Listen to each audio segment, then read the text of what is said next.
Assalamualaikum warahmatullahi wabarakatuh. I'm Farahdila Rizky Ananda from 12 Science 1 and I want to tell you how to make Tapai singkong. The first step is prepare the tools and materials. And then peel the cassava.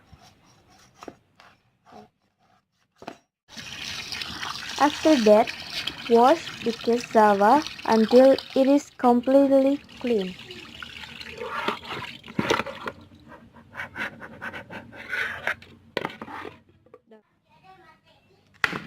After peeling and washing, chop up the cassava to your preference.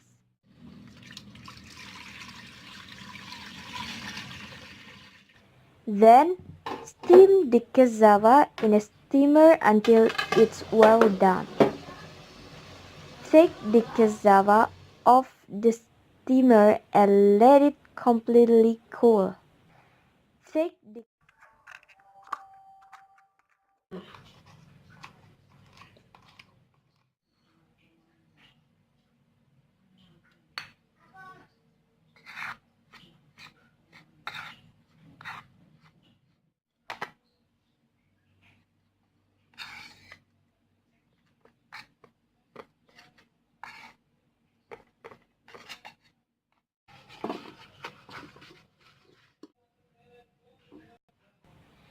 Next, let the cassava ferment in a pot lined with banana leaves for 2 days.